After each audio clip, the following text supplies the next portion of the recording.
अभी के सेशन में हम सीखने वाले हैं कि थीटा को जीरो कैसे किया जाए। जो अगर ये हो गया, इन्होंने करके लाइव दिखा दिया, तो समझ लो बहुत पैसे बचने वाले हैं भैया, बहुत मार्जिन बढ़ जाएगा, अपना ठीक ठाक कमाई हो सकता है अगर ये चीज़ों ने सही में ऐसा करके दिखा दिया तो। अच्छा, उसके साथ आपको क्या लगता है मैं कर पाऊंगा? नहीं, आप कर तो दोगे लेकिन बस ये है कि वो चीज़ समझ में भी आनी चाहिए लोगों को। बिल्कुल, बड़ा आसान भाषा में। बहुत सिंपल है, कुछ भी नहीं है। और इनफैक्ट मुझे ऐसा लगता है कि आप लोग को थोड़ा आइडिया भी होगा, बस वही है कि वो जगाने की जरूरत है। हाँ। कि वो कैसे करना है, तो वो मैं आपको बता दूंगा तो बड़े आसानी से समझ जाएगा। अच्छा, उसके अलावा दो चीज़ और रह गई थी लास्ट वाले वीडियो में, तो वो भी हम करेंगे कि लॉट साइज जो बढ़ रहा है जनवरी से, उसके रिस्क को कैसे मैनेज किया जाए। क्योंकि लॉट साइज बढ़ रहा है तो रिस्क बढ़ गया, कैपिटल ज़्यादा लगेगा तो रिस्क तो बढ़ ही गया। और उसके साथ ही फियर को कंट्रोल कैसे करें, लूजिंग, फियर ऑफ लूजिंग। ठीक है, तो ये एजेंडा है सर आज का। बिल्कुल डन करते हैं सर। तो देखिए, अभी हम 3 इंपॉर्टेंट पॉइंट पे बात करते हैं।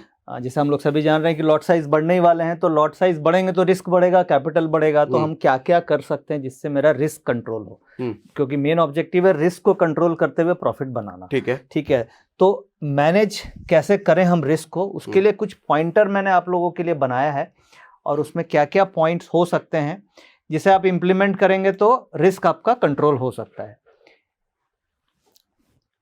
देखिए, रिस्क कंट्रोल करने के लिए आपको सबसे इंपॉर्टेंट है कि स्ट्रैटेजी सिलेक्शन आपकी क्या है। ठीक है, अब जैसे मान लीजिए अगर हम नेकेड स्ट्रेट कॉल ऑप्शन लेते हैं, तो कॉल ऑप्शन जब आप लेंगे तो अभी तो 25 का लॉट साइज है तो कोई दिक्कत नहीं है, छोटा लॉस छोटा प्रॉफिट होगा। बट जब 75 का लॉट साइज होगा और आप ओवरनाइट कैरी कर रहे हैं, और जैसे अभी हमने देखा कि 25-30 रुपए का थीटा डीके होता है एक स्ट्राइक में, तो अगर आप ओवरनाइट कैरी करेंगे तो 20-25 रुपए तो ओवरनाइट आपके प्रीमियम ही गल जाएंगे। तो अगर 75 का लॉट साइज है तो आपका रिस्क भी बढ़ गया, क्योंकि आपका क्वांटिटी ज्यादा हो गई आपके पास। तो इस केस में आपकी स्ट्रैटेजी सिलेक्शन बहुत इंपॉर्टेंट है। अब स्ट्रैटेजी में क्या हो सकता है, एक तो जैसे हम लोग सभी को आदत है कि कॉल ले लिया या पुट ले लिया। ठीक है, ये बहुत कॉमन स्ट्रैटेजी और सबको बहुत कंफर्टेबल भी लगती है। बट आने वाले समय में जैसे जैसे मार्केट इवॉल्व होगी, हमें भी इवॉल्व होना होगा। तो स्ट्रैटेजी सिलेक्शन में क्या है, कॉल नेकेड लेने की बजाय आप कॉल स्प्रेड कर सकते हैं। कॉल स्प्रेड कर सकते हैं। अब आप बोलेंगे कि कॉल जब मैं स्प्रेड करूंगा तो मेरा प्रॉफिट लिमिटेड होगा। ठीक है, बट इसमें एक ऐसी ट्रिक आपको मैं सिखाऊंगा जिससे ये कॉल वाला जो आप लेने का जो इम्पैक्ट है डेल्टा का, वो सेम इम्पैक्ट आप कॉल स्प्रेड में बना सकते हो विथ टाइम वैल्यू 0 करके। भाई आज हम ओवरनाइट कॉल क्यों नहीं कैरी करना चाह रहे हैं, हम इसलिए कैरी नहीं करना चाह रहे हैं कि मेरा थीटा खा जाएगा। तो मुझे सबसे प्राइमरी एम है कि मेरा एक ये रिस्क है इसको मैं बचा लूं, अगर और कॉल लेने का जितना मेरा प्रॉफिट होता है उतना प्रॉफिट आ जाए, या उससे थोड़ा मोड़ा ऊपर नीचे हो। बट अगर मैं नेकेड कॉल लेता और इसका जो पे ऑफ बनता, वो सेम पे ऑफ अगर मैं थीटा को बचाते हुए कर लूं तो मैं बेटर हो जाऊंगा, ज्यादा अच्छा हो जाएगा। तो रिस्क मैनेज करने के लिए हमें स्ट्रेटजी सिलेक्शन करनी पड़ेगी, और इसमें क्लेवरनेस आपकी चाहिए। वो क्या है अभी हम एग्जांपल के साथ समझेंगे। तो एक हो गया स्ट्रेटजी सिलेक्शन, दूसरा हो गया पोजीशन साइजिंग पे भी आपको काम करना पड़ेगा कि भाई अभी आप जब लॉट बढ़ा है तो आप हिसाब से ही पोजीशन कैरी कीजिए, ऐसा नहीं है कि बहुत पोजीशंस कैरी करें। थीटा मैनेजमेंट सेकंड पॉइंट है जो हम अभी एग्जांपल से समझेंगे, क्योंकि ऑप्शन बायर के लिए सबसे बड़ा एनिमी थीटा ही है, टाइम वैल्यू डिके। ठीक है, और वीकली ऑप्शंस में इसका रिस्क इसलिए ज्यादा, इसलिए तो बैंक निफ्टी हटा दी गई। क्यों बैंक निफ्टी गई, क्योंकि वहां पे थीटा डीके बहुत होता था, इसलिए अभी बैंक निफ्टी मंथली हो गई है। करेक्ट, बट निफ्टी जैसे वीकली है तो वहां पे थीटा को हमें मैनेज करना पड़ेगा। बट एक चीज, जैसे बैंक निफ्टी में ज्यादा थीटा डीके होता था क्योंकि वोलेटिलिटी बहुत ज्यादा है, अब वो वॉल्यूम धीरे धीरे करके निफ्टी में शिफ्ट नहीं हो जाएगा, तो यहाँ भी वॉलेटिलिटी बढ़ जाएगी। वो वॉल्यूम शिफ्ट हो रहा है सेंसेक्स में। अच्छा, अभी सेंसेक्स भाग रहा है। अभी बैंक निफ्टी है, जो बैंक निफ्टी के प्रेमी थे उनको तो वॉलेटिलिटी चाहिए, और वो वॉलेटिलिटी सेंसेक्स में आ गई है, और सेंसेक्स में लिक्विडिटी भी आ गई है। तो ये आप लोग के इंफॉर्मेशन के लिए एक और अच्छी गुड न्यूज है कि जो बैंक निफ्टी के लवर्स हैं वो सेंसेक्स को एक्सप्लोर कर सकते हैं, वहां पे लिक्विडिटी भी है, और 10 रुपए की चीज 100 रुपए ऐसे होती है पता भी नहीं चलता। बट ये है कि 100 रुपए वाली चीज 10 रुपए भी हो सकती है, ऐसा नहीं है, बोथ साइड। ठीक है, जैसे बैंक निफ्टी में होता था। तो अगर आप बैंक निफ्टी को पसंद करते हैं तो फिर सेंसेक्स को आप एक्सप्लोर कर सकते हैं। लेकिन एक बस ये टॉपिक से हम हटके थोड़ा सा पूछ लेते हैं नितिन जी से, क्या बैंक निफ्टी जैसा आप सेंसेक्स देख पा रहे हो ऐसा हो जाएगा इमीडिएटली, अभी समय में लगेगा? क्योंकि टेक भी उनका वहां तो कमजोर है। नहीं, काफी इम्प्रूवमेंट आ चुकी है, और अब वहां पे ओपन इंटरेस्ट आ रहा है। भाई खास तौर से एक्सपायरी वाले दिन तो ओपन इंटरेस्ट मिल रहा है हमें और ट्रेडिंग अच्छी हो रही है। तो धीरे धीरे मुझे ऐसा लगता है कि आने वाले 5-6 महीने में इवॉल्व हो जाएगी वो। और बैंक निफ्टी जितना वॉल्यूम पता नहीं आ पाए ना पाए, बट ये है कि आपको ट्रेडिंग में आप आराम से पोजीशन बना पाएंगे, पोजीशन काट पाएंगे। और आपको ट्रेडिंग, अगर आप बैंक निफ्टी की वॉलिडिटी खेल रहे थे तो आपको ऑप्शन सेंसेक्स में भी आपको लिक्विडिटी मिल रही है। तो क्यों वो चीज निफ्टी में नहीं देख पा रहे आप, बैंक निफ्टी वाली चीज? निफ्टी में क्या है, निफ्टी में 50 शेयर है, तो 50 शेयर में हर स्टॉक का अलग अलग वेटेज है। हाँ।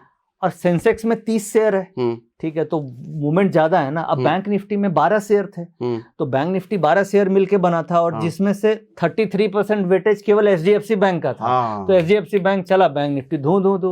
वैसे ही सेंसेक्स में क्या है, सेंसेक्स में 30 शेयर है, और ऊपर के 2-3 जो हैवी वेट है वो हिले और सेंसेक्स मूव किया। और सेंसेक्स का कोरिलेशन निफ्टी से वैसे ही 99% है। तो आप सेंसेक्स में, अगर आप निफ्टी में लग रहा है कि तेजी है और आप थोड़ा सा रिस्क लेके ट्रेड करना चाह रहे हैं, तो आपको निफ्टी का डेटा देख के आप सेंसेक्स में ट्रेड कीजिए ना, आपको वहां पे फटाक से पैसा मिलेगा। ये लॉजिकल है, करेक्ट। और जैसे मैंने ऑप्शन इम्बैलेंस आपको सिखाया, अभी आपको पीसीआर डेटा सिखाया, जो तराजू वाला कॉन्सेप्ट हम लोगों ने सीखा, वो कॉन्सेप्ट आप निफ्टी में देखो और सेंसेक्स में ट्रेड करो, क्योंकि उनका कोरिलेशन वैसे ही 99% है।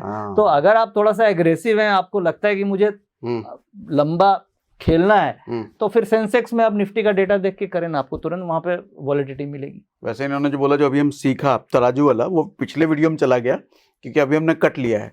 तो आपने अगर पिछला वाला नहीं देखा तो देख लेना, उसमें बहुत डिटेल में इन्होंने तराजू वाला कॉन्सेप्ट समझाया है। हाँ नितिन सर, ठीक है। तो अब देखिए, थीटा मैनेजमेंट के साथ साथ हमें एंट्री रूल्स पे भी ध्यान देना चाहिए। अब एंट्री रूल्स मैंने वीवे वाला कॉन्सेप्ट आपको सिखाया है, और ये भी इनफैक्ट प्रीवियस वीडियो में ही है, तो अगर आपने प्रीवियस वीडियो नहीं देखा है तो देख लीजिएगा, वहां पे हम लोगों ने एंट्री रूल्स को बड़े अच्छे से डिस्कस किया है। सही स्ट्राइक प्राइस कौन सी चुने और एंट्री कौन सी स्ट्राइक प्राइस पे ले, बिल्कुल। तो प्रॉपर एंट्री रूल्स और एग्जिट एंड स्टॉप लॉस, इन सब चीजों पे वर्क करना होगा, क्योंकि देखिए जब लॉट साइज बड़ा है तो आपको हर चीज को देख के ट्रेड करना होगा, ठीक है। तो हमें एंट्री रूल्स, हाँ, entry rules, exit, stop loss, ये है रिव्यू ओवरनाइट पोजीशन। ओवरनाइट आपको नेकेड ले जाना है या स्प्रेड ले जाना है, ये सब आपको एनालाइज करना चाहिए। और अगर आप ओवरनाइट लेना चाह रहे हैं तो मेरे हिसाब से तो हेज ले जाना बेहतर है, जो अभी हम सीखने वाले हैं कि पे ऑफ मेरा कॉल के जैसा ही हो, बट थीटा डीके मेरा खत्म हो जाए। ये सबसे इंपॉर्टेंट चीज है जो हम लोग आज सीखने वाले हैं। क्या कैपिटल ज्यादा बढ़ जाएगा?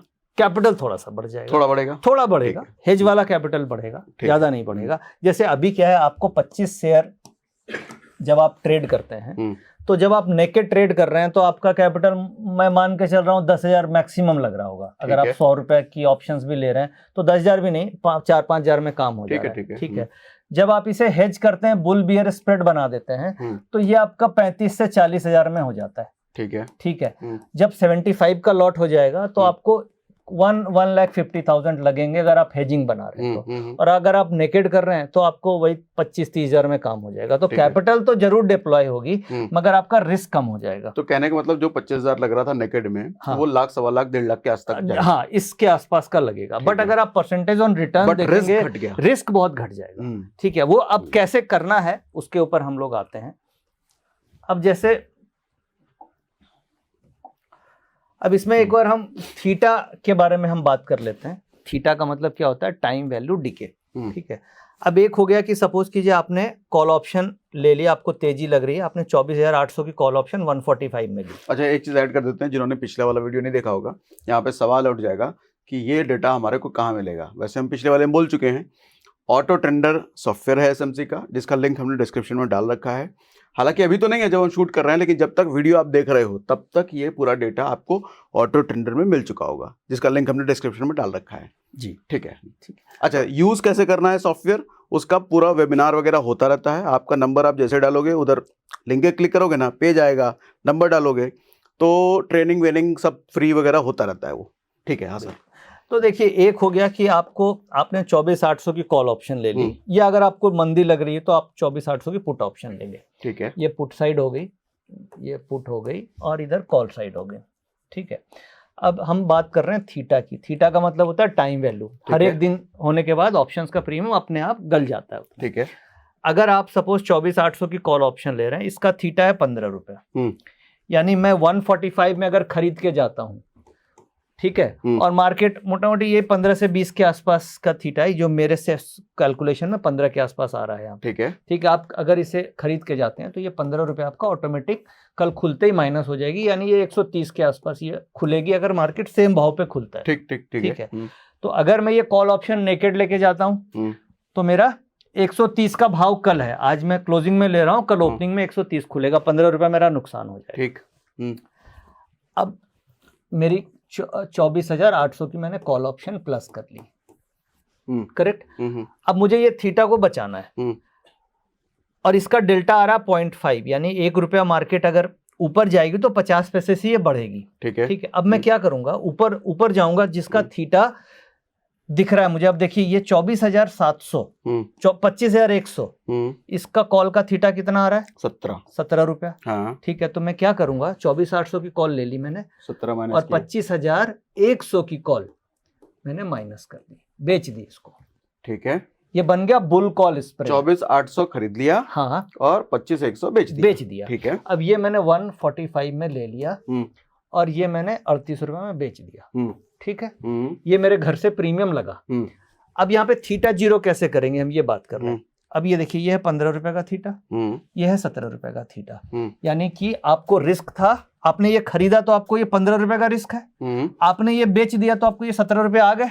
ट्रू। ठीक है, तो आपका थीटा जीरो हुआ कि नहीं? इनफैक्ट 2 रुपए आपको फायदा ही हो गया, मिल गया। ठीक है। अब कल मार्केट अगर सेम लेवल पे खुलेगी तो आपको ये थीटा का तो रिस्क खत्म हो गया। अब आपको फायदा क्या होगा, मार्केट ऊपर खुली तो आपने जो ले रखा है इसका डेल्टा है 0.5, हाँ, और जो बेचा है इसका डेल्टा है 15 पैसे, हाँ, यानी कि 1 रुपया बढ़ने से ये 50 पैसे बढ़ेगी। अगर फर्ज कीजिए मार्केट 100 पॉइंट ऊपर खुल गई, ठीक है, ठीक, तो ये कितनी बढ़ जाएगी? ये कम से कम बढ़ेगी 50 रुपया तो बढ़ेगी ही, जो डेल्टा है, प्लस ऊपर बढ़ने से डेल्टा भी बढ़ जाता है, तो ये कम से कम आपकी 60 से 65 रुपए की ये बढ़ गई। और ये 0.15 है तो 100 रुपया खुली, तो ये बढ़ेगी 15-16 रुपए की, तो ये आप मान लीजिए 20 रुपए के आसपास ये बढ़ जाएगी। ठीक है, तो नेट में आपकी जो प्लस है उसमें इतना आया और आपको माइनस इतना हुआ, तो आपको 40 रुपए का गेन हो गया। अगर सपोज कीजिए आप केवल यही लिए होते, आपने ये काम नहीं किया होता, नेकेड आपने लिया होता, तो अगर मार्केट 100 पॉइंट ऊपर खुलती, तो सीधा ये गया, ये डेल्टा गया, डायरेक्ट गया, हाँ, तो आपको 60 रुपया मिलते, मगर 60 रुपए में से 15 रुपया तो घटा दीजिए, तो आपको नेट तो कितने आते? करीब 45 रुपए तो आते। तो और आपने रिस्क कम कर लिया स्प्रेड करके, रिस्क कम के साथ प्रॉफिटेबिलिटी बढ़ गई। अब सपोज कीजिए 100 पॉइंट 150 पॉइंट नीचे खुल जाती तो ये कॉल तो आपकी पूरी खत्म हो जाती ना, 30-40 रुपए की रह जाती। मगर जब आपने ये काम कर लिया तो आपने रिस्क भी तो कैप कर दिया, तो आपने रिस्क को भी कैप कर दिया। ठीक है, आपने थीटा का इंपैक्ट को भी खत्म कर दिया, और आप अपने पे ऑफ को भी करीब करीब उसी तरीके का रख रहे हैं, अप टू 25,100 तक। ओके, अब मार्केट 24,700 750 है और 1 वीक का मार्केट है, तो आप ये देखिए ना कि अगर 25,100 भी चली गई तो 300-400 पॉइंट ऊपर निफ्टी चली भी जाती है, तो आपका तो ये जो आपका प्लस है ये ज्यादा प्रॉफिट देगा ना। तो ऐसे ही जब आप नेकेड ऑप्शन खरीदेंगे तो 50-60 रुपए ज्यादा प्रॉफिट ही नहीं रखते हो, तो आप स्प्रेड करोगे तो इसमें भी सेम पे ऑफ मिल रहा है, मेरा रिस्क भी कम है और थीटा भी मैनेज हो रहा है, तो टाइम वैल्यू डीके जीरो हुई कि नहीं हुई अपनी? अमेजिंग, बिल्कुल हो गई। ठीक है, तो ये बेसिकली हमें थीटा का इम्पैक्ट, हमें basically as a option trader हम सभी को सोचना होगा कि ऑप्शन ऐसा नहीं है कि आपने सिंपल गया और आपने कॉल पुट खरीद ली। ऑप्शंस के पीछे कुछ लॉजिक्स हैं, सिंपल लॉजिक्स, ग्रीक्स के लॉजिक हैं, जैसे डेल्टा, सभी को सीखना चाहिए। इस वीडियो को देखने के बाद आपको अगर कंफ्यूजन हो तो गूगल पे एक्सप्लोर कीजिए ना, डेल्टा क्या होता है, ग्रीक्स क्या होते हैं, ऑप्शंस क्या होते हैं, थोड़े से आप आर्टिकल्स पढ़ोगे समझ में आ जाएगा। और हमने डिटेल में वैसे ऑप्शन ग्रीक समझा रखा है, और उसमें डेल्टा वगैरह सब है। और इसमें सीखने की 2 ही चीज है, ठीक है, डेल्टा, थीटा, ये डे टू डे इंपैक्ट करेगा, और एक वोलेटिलिटी वेगा, ठीक है, और बाकी रेहो और गामा होता है ये, और सेकंड डेरिवेटिव भी होते हैं, वोनगो वगैरह, वो सब सीखने की जरूरत नहीं है। हमें केवल डेल्टा, थीटा और वेगा, ये 3 चीज पे ध्यान रखना है, और आप बहुत अच्छे ऑप्शन ट्रेडर बन सकते हैं इन सब चीजों को सीख के। तो ये क्लियर हुआ या कोई कंफ्यूजन है? नहीं, एकदम परफेक्ट। तो हम थीटा को कर सकते हैं जीरो, एकदम जीरो, बस थोड़ा सा कैपिटल बढ़ जाएगा, बट आपका रिस्क बहुत कम हो गया। कैपिटल थोड़ा ज्यादा बढ़ गया, 25,000 का वो 1.5 लाख चला गया। हाँ 25,000 का 1.25 के आसपास जाएगा, 1.25 लाख चला गया। हाँ तो अब नेकेड ऑप्शन अगर आप इंट्राडे कर रहे हैं तो इंट्राडे में तो चलो फिर भी आप मैनेज कर सकते हैं, क्योंकि बट अगर आप ओवरनाइट कैरी कर रहे हैं तो ये करना बहुत जरूरी है। लेकिन वर्थ है, ये कैपिटल बढ़ाना वर्थ है, रिस्क घटा प्रॉफिटेबिलिटी बढ़ी तो वर्थ है। हाँ ठीक है, ठीक है। तो इस तरीके से हमें अब ये बेसिकली समझ में आ गया कि अब आपने 2 क्वेश्चन मेरे से पूछे थे। एक तो आपने पूछा कि रिस्क को कैसे हमें मैनेज किया जाए। हाँ ठीक है, लॉट साइज इंक्रीज हो रहे हैं तो इसमें मैंने कई पॉइंटर बताए आपको कि भाई हमें एंट्री पे फोकस करना है, हमें थीटा को मैनेज करना है, पोजीशन साइज हमें लिमिटेड रखनी है, ओवरनाइट हमें हेज लेके जाना चाहिए नेकेड की बजाय, और फिर टाइम वैल्यू के डिको को कैसे हम जीरो कर सकते हैं। तो ये हम स्प्रेडिंग के थ्रू कर सकते हैं। उसमें हमें आइडिया होना चाहिए कि कितना डेल्टा है और कितना थीटा है। अब ये सब आप देख कहाँ से सकते हो, तो ये ऑटो रेंडर के अंदर आप देख सकते हो। हाँ करेक्ट। हाँ। अच्छा, ये जो हेजिंग आपने बताया, तो ये हेजिंग सिर्फ ओवरनाइट के लिए रिकमेंडेड है आपके हिसाब से या इंट्राडे में भी? ये बेसिकली ओवरनाइट करना चाहिए, क्योंकि ओवरनाइट थीटा डिके होता है, इंट्राडे में भी धीरे धीरे डिके होता है, लेकिन वो रेशियो उतना नहीं होता। हाँ, ओवरनाइट में तेजी से होता है। ओवरनाइट में वो एक तो पूरा प्रीमियम चला जाएगा, और कई बार क्या होता है इंट्राडे में भी आप कर सकते हैं, आप स्प्रेड बड़ा कर देना, आपको थीटा मैनेज करना है। आप 25,100 मैंने लिया, उसकी जगह 25,300 में देखो क्या थीटा आ रहा है, तो कम से कम थोड़ा थीटा बच जाएगा। मार्केट अगर बढ़ेगी तो आपकी नजदीक वाली कॉल बढ़ेगी, ऊपर वाली कॉल बढ़ेगी ही नहीं उतनी। तो थोड़ा सा इंट्राडे में मार्जिन डाल करके आप अपना पूरा रिस्क को मैनेज कर सकते हैं। अल्टीमेट ऑब्जेक्टिव ये है कि मेरा लॉस नहीं हो, प्रॉफिट तो धीरे धीरे आ जाएगा, बट आपको लॉस भी बचाना जरूरी है। ठीक है, परफेक्ट परफेक्ट सर, ठीक है, मस्त। तो ये 2 पॉइंट अपने हो गए। हाँ, तो अब ये तीसरा।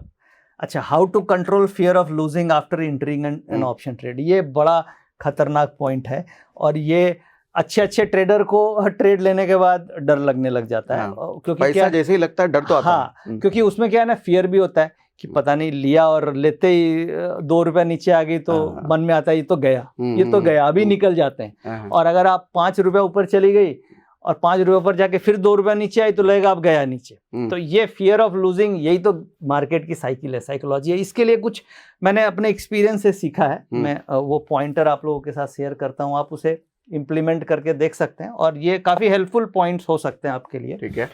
अब इसमें क्या क्या पॉइंटर मैंने बनाया है। एक तो इंट्राडे अगर आप ऑप्शन ट्रेड कर रहे हैं, अब देखिए जितने भी लोग यहाँ पे टीम में हैं सारे लोग देखने लग गए क्या क्या पॉइंट है, इसका मतलब सब आप लोग ऑप्शन ट्रेड करते हो लगता है। क्योंकि सबको फियर फैक्टर सबके मन में है ये, करेक्ट। इसलिए सारी पूरी वीडियो टीम और एडिटिंग टीम सब सारे देखने लग गए क्या पॉइंटर है सर के। तो अब देखिए ये इंट्राडे में अगर आप इंट्राडे ट्रेड कर रहे हैं तो मेरे एक्सपीरियंस के हिसाब से आपको 11 बजे के बाद ट्रेड करना चाहिए। अब आप पूछेंगे क्यों? क्योंकि मार्केट खुलती है 9:15 पे, तो मैं 11:15 तक क्या करूं? 11:15 तक आप डेटा को ऑब्जर्व कीजिए। जो हम लोगों ने तराजू की बात की थी ना, तो तराजू में जब तक माल नहीं रहेगा पता कैसे चलेगा तराजू गया किधर। अब 9:15 बजे खुली, आप 9:20 में ट्रेड मार दोगे तो तराजू तो ऐसे ऐसे से कर रहा होगा, क्योंकि अभी माल आया ही नहीं है। 10 बजे ठीक है तराजू थोड़ा एक तरफ गया होगा, बट अभी उसमें 45 मिनट्स का ही तो माल है, ठीक है। अब 11:15 बजे जब आप करोगे तो हाँ, एक साइजेबल मंडी खुल गई, मंडी में 100-200 ट्रक आ गए, माल सफिशिएंट हो गया, ओपन इंटरेस्ट बन गया। फिर आपको पता चल जाएगा अच्छा भाई पुट साइड तराजू हैवी है, कॉल में खेलना है। भाई हमें एक ट्रेड चाहिए दिन का जिससे मेरे को 30-40 पॉइंट मिल जाए, ठीक है, और लॉस नहीं करना है, ऑब्जेक्टिव यही है। तो तराजू आपका तभी बनेगा जब आप थोड़ा देर रुकोगे। बहुत सारे ट्रेडर 9:15 बजे करते हैं, उनकी अपनी अपनी एक एक्सपर्टीज है, बट मेरे एक्सपीरियंस के हिसाब से इंट्राडे में तराजू अगर आप देख रहे हैं तो तराजू को तो बनने देना पड़ेगा ना, माल आएगा तभी तो पता 2 घंटे के आसपास वो तराजू बैलेंस होने में ले जाता है। बैलेंस, हाँ भाई। अब इतना बड़ा मार्केट, लाखों लोग ट्रेड कर रहे हैं, तो खुलते ही तो तराजू ऐसे ऐसे करता है। अब आप देखो खुला ऐसे ऐसे मतलब 100 पॉइंट, डर लगता है कि करे क्या आदमी। एक्टिंग बढ़िया है आपकी। नहीं, ऐसा ही मार्केट में ऐसे कभी कभी तो मैं डर से सुबह 15 मिनट मार्केट नहीं देखता हूँ। रीजन ये है कि सुबह 15 मिनट अगर आप ओपनिंग मार्केट देखोगे तो वो कंफ्यूज कर देगा मार्केट कि ये ऊपर जाने वाला है कि नीचे जाने वाला है। इसलिए सुबह का 15 मिनट मार्केट आप देखो ही मत अगर आप इंट्राडे कर रहे हो, क्योंकि 9:15 से 9:30 बजे वाली वो जो पोजीशन होती है वो पैनिक वाली होती है। जो कल ले गए वो कटेंगे, जो तो वो और जो हेजिंग वाले हैं वो काटेंगे तो सुबह जो 15 मिनट का ओपन इंटरेस्ट भी वो कटकुट चलता है, ठीक है। इसीलिए ट्रेड हम ले तराजू को बनने के बाद। समझ में आ गया? अच्छा, तराजू का कॉन्सेप्ट अगर नया लग रहा होगा, हालांकि पूरा कॉन्सेप्ट हमें पिछले वाले में बात किया है, ये पहले बता दिया मैंने, पिछले वाले का लिंक भी डिस्क्रिप्शन में डाल दिया, आप कंफ्यूज ना हो, ठीक है। तो ये तो इससे क्या है, आपका फियर फैक्टर कम होगा। क्यों फियर कम होगा? क्योंकि जब आप 9:15 बजे ले लोगे तो अंधेरे में रहोगे, पता ही नहीं क्या है। बट जब आप तराजू देख के लोगे तो आपको कॉन्फिडेंस रहेगा, अच्छा मैंने इधर हेवी है तो मैंने ये लिया है और ये आपका टेस्टेड है, तो आपको डर नहीं लगेगा ना, करेक्ट। इसीलिए आपको जो ट्रेडिंग साइकोलॉजी पे जिस पे हम बात कर रहे हैं, इसको कंट्रोल करने में हेल्प करेगा, क्योंकि आपने फैक्ट्स को देख के लिया है, फैक्ट चेक किया एक सुटेबल टाइम का, करेक्ट। तो हमें ट्रेड करना चाहिए 11:30 बाद, क्लियर, ठीक है। दूसरा, इंट्री आप वीवैप पे लीजिए ना। जब आपको पता चल गया तराजू में एक साइड हेवी है तो मुझे कॉल लेना है, जिधर हल्का है तो वो कहाँ लेना है, वीवैप पे लेना है। और वीवैप के आसपास आप लोगे तो आपको डर क्यों नहीं लगेगा? क्योंकि यहाँ पे बड़े लोगों की एवरेज है। वीवैप क्या होता है? वॉल्यूम वेटेड एवरेज प्राइस, यानी एफआई इंस्टीट्यूशन सबकी तो एवरेज प्राइस ये है ना। तो आपने बड़ के लोगों के साथ माल लिया ना, तो डर क्या चीज का, ठीक है। अगर आप वीवैप से दूर लोगे तो डर लगेगा कि कहीं वो वीवैप के आसपास ना आ जाए, ठीक है। तो हमें वीवैप के आसपास लेना है। तीसरा एक और फैक्टर बताता हूँ डर न लगने के लिए। आप वीवैप पे वो माल लो ना जिसका डेल्टा 0.30 है, यानी बाजार यहाँ से 100 पॉइंट गिर भी जाए तो भी मेरा एसएल ना लगे।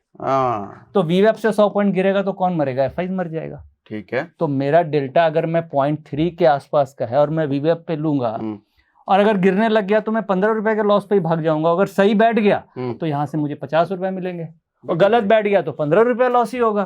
तो क्या प्रॉब्लम? अच्छा, अगर ये नहीं समझ आ रहा तो ये पूरा एक्सप्लेनेशन भी लास्ट वाले वीडियो में है, ठीक है। हाँ, उसका भी लिंक डाल दिया हमने डिस्क्रिप्शन में। हाँ, क्लियर। तो बेसिकली 11:30 के बाद लीजिए, वीवैप पे लीजिए, ठीक है। और वीवैप पे वैसी स्ट्राइक लीजिए जिसका डेल्टा 30 है, यानी कि बाजार 30 का मतलब हो गया कि 100 पॉइंट गिरी तो भी आपका एसएल बच जाएगा। और वीवैप से अगर 50 पॉइंट गिरी तो आपको चार्ट वार्ट देख के समझ में आ जाएगा यार ट्रेड गलत पड़ गया, भाग जाओ 15 रुपए के लॉस पे। और सही पड़ गया तो यहाँ से आपको 50 रुपया मिलेगा, यानी रिस्क कम रिवार्ड ज्यादा, करेक्ट। दूसरा, अगर सपोज कीजिए वीवैप के आसपास नहीं आ रही है, जैसे हमने देखा वीवैप के आसपास नहीं आ रही है, बहुत दूर है, बट कई बार रिट्रेसमेंट पे आप एंट्री लो। जैसे एक होता है भाग रही है ऑप्शन, ब्रेकआउट। ऑप्शन में कभी भी ब्रेकआउट ट्रेड नहीं लेना चाहिए। ऑप्शन में डेटा देख के रिट्रेसमेंट क्या होता है? भाग रही है मार्केट, एक छोटी सी कैंडल ऐसे रिट्रेसमेंट ली, फिर यहां से ये रिवर्सल बना। तो ये जो अगर डेटा पॉजिटिव है, ठीक है, तो हम सपोज ये वीवैप से दूर है, तो यहाँ पे ये जो रिट्रेसमेंट होती है यहाँ पे लेना चाहिए, ये ब्रेकआउट पे नहीं लेना चाहिए। जब भी आप ब्रेकआउट लोगे कभी भी वीवैप आ सकता है, ठीक है। तो ये आपको हमेशा डर पैदा करेगा, ठीक है। डर को निकालना है तो आपकी एंट्री सही होनी चाहिए। एंट्री आपकी क्या तो वीवैप पे होगी या दूसरा प्राइस रिट्रेसमेंट पे होगा। प्राइस रिट्रेसमेंट मतलब जैसे फॉर एग्जांपल एक इसे हम लाइव चार्ट से भी समझ लेते हैं। रिट्रेसमेंट का मतलब ये हुआ कि जैसे ये वॉल्यूम वेटेड एवरेज प्राइस है, ब्लू लाइन यहाँ पे देखिए, और डेटा पॉजिटिव है, इम्बैलेंस जो हमने तराजू वाला कॉन्सेप्ट समझा, डेटा पॉजिटिव है। ये एक रिएक्शन मिला, तेजी में ये रिएक्शन मिला, ये रेड कैंडल है, प्राइस नीचे आई, इसके बाद अगली कैंडल ग्रीन बन गई और ये वीवैप के पास है, ये पास है, या थोड़ी भी अगर दूर भी है तो ये इसे हम बोलेंगे रिएक्शन और रिट्रेसमेंट कैंडल। इसके बाद आप देखिए यहाँ पे एक ये हल्का सा रिट्रेसमेंट हुआ, फिर ये वापस से ग्रीन कैंडल बनी। एक ये रिट्रेसमेंट है, फिर ये ग्रीन कैंडल, एक ये रिट्रेसमेंट है, फिर ये ग्रीन कैंडल, ये सॉलिड एंट्री पॉइंट। हाँ, तो इस तरीके से हम कभी कभी ऐसा भी होगा कि वीवैप से दूर चल रही है प्राइस, तो उस समय हम रिएक्शन का वेट करना चाहिए। रिएक्शन होके अगर बाउंस मिले तो लेना चाहिए, क्योंकि मार्केट कभी भी ऐसा नहीं होता कि वो वन वे चलती चली जाएगी। ऐसा आपको नॉर्मली रेयर होगा। मार्केट हमेशा वेव्स के फॉर्म में चलती है। तो ये जो वेव्स है ना, ये वेव्स जब बनते हैं तो उस वेव में हमें एंट्री करनी चाहिए विथ द ट्रेंड। वेव मतलब ये जा रहा है ऊपर और ये नीचे, हाँ, और ये मतलब इसमें एंट्री पॉइंट बना दिया। दिस इज अ वेव, ये देखिए दिस इज अ वेव। तो अगर ट्रेंड पॉजिटिव है तो आप वेव के लोअर बैंड पे यहाँ पे आप एंट्री करें, दिस इज कॉल्ड रिएक्शन और रिट्रेसमेंट। क्लियर? परफेक्ट। हम लोग बात कर रहे थे entry after reaction and retracement, ये क्लियर हो गया? ये क्लियर हो गया। अब ट्रेडिंग साइकोलॉजी यानी कि फियर से बचने के लिए और हम क्या क्या कर सकते हैं, एक इसका तरीका है कि आप स्प्रेड या हेज पोजीशन ले जाएं, क्योंकि जब आप नेकेड कॉल ऑप्शन ले जाएंगे तो डर तो लगेगा ही, क्योंकि आपने 145 में अगर कॉल ऑप्शन खरीदा तो आपका रिस्क कितना है, पूरा है, तो रात में नींद कम आएगी, रात में कम से कम 4 बार गिफ्ट निफ्टी हम देख लेंगे। ठीक है, मैं जिस दिन ले जाता हूँ 4-5 बार गिफ्ट निफ्टी सुबह, उस दिन मेरी 5 बजे नींद खुल जाती है। ठीक है, और जिस दिन ओवरनाइट नहीं ले जाता हूँ उस दिन आराम से 6-6:30 बजे नींद खुलती है, और रात में कई बार जल्दी भी नींद खुल जाती है अगर ओवरनाइट चली जाती है तो ओवरनाइट नेकेड ले जाएंगे तो रिस्क ज्यादा है। ठीक है, तो डर ज्यादा लगेगा। खुलते ही बाजार में 10-15 रुपया भी ऊपर निकला ना, आप भाग जाओगे, सोचोगे अरे भाई रात भर टेंशन रही, जो मिल रहा है लेके निकलो। मगर आप हेज रखोगे तो आप समझदारी से पोजीशन को होल्ड करोगे। ठीक है, तो ओवरनाइट स्प्रेड या हेज करो तो इससे आपका फियर फैक्टर कंट्रोल हो जाएगा। ठीक है, उसके बाद स्टॉप लॉस आपका प्री डिफाइंड होना चाहिए कि मैंने अगर कॉल ऑप्शन लिया 145 पे और वीवैप पे एंट्री किया और आपका अगर स्टॉप लॉस 120 का है तो 120 अगर टच हो जाए तो कट जाना चाहिए। तो ये भी आपका फियर फैक्टर को कंट्रोल करेगा। ऐसा नहीं है कि 120 आ गया तो आप 110 कर दीजिए फिर 100 कर दीजिए, ये गलत है। स्टॉप लॉस मतलब हिट, और स्टॉप लॉस कैलकुलेशन का तरीका क्या है, एंट्री आप वीवैप पे करेंगे तो वहां से आप एटीआर को निकाल करके एटीआर जितना स्टॉप लॉस रख सकते हैं मल्टीप्लाइड बाय डेल्टा। ठीक है, कि अब कई लोगों को मन में आएगा कि हम स्टॉप लॉस लगाएं कैसे, कैलकुलेट कैसे करें, ये भी बड़ा प्रॉब्लम आता है कि किस लेवल पे हम स्टॉप लॉस रखें। तो उसका सिंपल तरीका है वीवैप पे एंट्री करें, और वीवैप पे आप देखिए एटीआर कितनी चल रही है। अगर सपोज ये एटीआर चल रही है 50 की, 50 पॉइंट की, यानी 50 पॉइंट मार्केट ऊपर नीचे जा सकता है। ठीक है, और आपने जो स्ट्राइक लिया उसका डेल्टा है 0.3, यानी 50 × 0.3 15 रुपया। 15 रुपया जायज है कि मार्केट ऊपर नीचे करेगा, तो 15 रुपये नहीं, 15 की जगह आप 5 रुपया बढ़ा के 20 रुपया 20 पे ले लो, ताकि 1 ATR आप सेफ हो। ये बड़ा सॉलिड तरीका बता दिया आपने। तो ये स्टॉप लॉस कैलकुलेशन का ये एक सिंपल फॉर्मूला है जो आप यूज कर सकते हैं। ओके, ठीक है, ठीक है। और फिर लास्ट पॉइंट है कि position management and avoid over position. मतलब आप कैपिटल अगर आप मान लो 5 लाख यूज कर रहे हो तो ऑप्शन में 2 लाख से ज्यादा एक साथ मत लेके जाइए ओवरनाइट। जब आपकी एक्सपर्टीज हो जाए, जब आपको लग रहा है कि नहीं मैं कांस्टेंट प्रॉफिट बना पा रहा हूँ, जब आपको लगे कि नहीं अब मेरे ट्रिक्स मेरे रूल्स काम कर रहे हैं, तब आप कैपिटल बढ़ाइए, बट स्लो एंड स्टडी इसमें आगे बढ़ना चाहिए। क्योंकि ऑप्शन देखिए रिस्की है और टेक्निकल भी है। मतलब इससे सीख करके आप करेंगे तो अच्छी चीज है, और अगर आप सीख के नहीं करेंगे तो डिस्ट्रक्शन भी कर सकता है। तो दोनों पहलू हैं इसके। ट्रू। तो आज हमने सारे पॉइंट कवर कर लिए। तो ये 2 वीडियो के फॉर्म में आपको 2 वीडियो मिले हैं, और जिसमें हमने सारे पॉइंट कवर कर लिए। कुछ बचा है क्या? नहीं, ये जो पॉइंट्स आज हम लोगों ने बात किया था इसमें सारा कवर कर लिया हम लोगों ने। इंट्राडे वगैरह के बारे में भी ट्रेंड हो गया। हाँ, पिछले वाले हमने कर ही लिया। राइट स्ट्राइक सिलेक्शन, ये बहुत अच्छे से मैंने एग्जांपल्स के साथ पिछले वीडियो में बताया आपको। और ऑप्शन सस्ती है या महंगे, ये हमने ब्लैक स्कॉट मॉडल से सीखा। फिर हम मैनेज कैसे करेंगे रिस्क को, इसके लिए हमने टाइम वैल्यू को 0 करना सीखा। और फिर फियर ऑफ लूजिंग को कैसे बचा सकते हैं, ये सब सारे पॉइंट्स आज हम लोगों ने परफेक्ट। बाकी जो डेटा नितिन सर दिखा रहे थे इस वीडियो पिछली वीडियो में, वो सारा डेटा आपको ऑटो ट्रेडर सॉफ्टवेयर पर मिलता है। डेटा बहुत ज़रूरी है, क्योंकि आपके पास डेटा नहीं है तो आप डिसीजन नहीं ले सकते। आप डेटा कलेक्ट करने का तरीका है कि फ्री की वेबसाइट पे, NSE की वेबसाइट पे जाके आपको मिलता है, लेकिन समय देना पड़ेगा, हिसाब किताब लगाना पड़ेगा। गलत कैलकुलेशन से बचने के लिए ऑटो टेंडर जैसा सॉफ्टवेयर बहुत अच्छा है। मैं खुद भी यूज़ करता हूं, जिसका लिंक हमने डिस्क्रिप्शन में दे रखा है, पिन कमेंट में भी डाल दिया है। अच्छा, ऑटो टेंडर के साथ साथ आप नितिन सर के साथ डेली ट्रेड प्रैक्टिस करना चाहते हो तो इनका टेलीग्राम ग्रुप भी है। पेड है, फ्री नहीं है, प्रीमियम है। बट ये टेलीग्राम ग्रुप ज्वाइन करने का फ़ायदा ये है कि आप रेगुलर नितिन सर के साथ ट्रेड कॉल्स करते रह सकते हो, प्लस नया क्या आया वो भी बताते रहते हैं, और ये डिसीजंस कैसे ले रहे हैं, सबसे अच्छी बात ये है कि वो भी ये शेयर करते हैं। तो डिसीजंस कैसे ले रहे हैं वो सीख करके खुद भी आप ट्रेड कर सकते हो, या फिर जो ट्रेड रिकमेंडेशन इनकी है उसको फॉलो करके भी आप ट्रेड कर सकते हो। अच्छा, ये इनका जी बिजनेस वगैरह पे, CNBC पे आप रेगुलर इनको देख सकते हो। तो नितिन सर छोटे मोटे आदमी नहीं है, बड़े फेमस आदमी हैं, बड़े बड़े चैनलों पे आते हैं ये। नहीं, और खास बात ये है कि मेरे टीवी में डेली 200 तो आते ही हैं, डेली 2 है, डेली 2 आते हैं। और जो चीज हम लोगों ने डिस्कस किया आज इस वीडियो में या प्रीवियस वीडियो में, उसी के बेसिस पे मैं कॉल्स देता हूँ वहाँ पे। ठीक है, आप टाइम नोट कर लीजिए। एक कॉल मैं ट्रेड देता हूँ 12:35 से 12:50 के बीच में, दूसरा देता हूँ 12:15 से 2:30 के बीच में। अब आप क्या कीजिए, इस वीडियो को जो आप देख रहे हैं, इस वीडियो को देखने के बाद आप टीवी में ये जो 2 टाइमिंग मैंने नोट किए, इस समय मैं ट्रेड देता हूं, आप मेरे ट्रेड्स को हफ्ते 10 दिन ऑब्जर्व कीजिए और आप उसकी एक्यूरेसी चेक कीजिए कि वो एक्यूरेट है या नहीं है। अगर वो एक्यूरेट है तो इसका मतलब जो मेथड हम लोगों ने डिस्कस किया है ये काम करता है, अगर वो एक्यूरेट नहीं है तो ये मेथड काम नहीं करता है। तो मैं आपको ये एक तरीका दे रहा हूं कि आप टेस्ट कर सकते हैं कि जो चीज हम लोगों ने आज डिस्कस की, जो कॉन्सेप्ट डिस्कस किया, क्या वो लाइव मार्केट में काम कर रहा है कि नहीं। और ये मैं हर दिन 2 ट्रेड दे रहा हूं, तो आप 2 दिन में ही मुझे चेक कर लोगे कि उसकी एक्यूरेसी आ रही है कि नहीं। ट्रू। ठीक है, वंडरफुल, मजा आया नितिन सर बात करके। आप ये दोनों वीडियो में जो हमने डिस्कस करा है, अमेजिंग, बहुत सारी चीजें नई थी। आई एम श्योर, मतलब मुझे लग रहा है जितने लोग देख रहे हैं, मैक्सिमम लोगों को वो चीज पता नहीं होगी जो आपने बताया आज। Thank you sir, thanks for coming.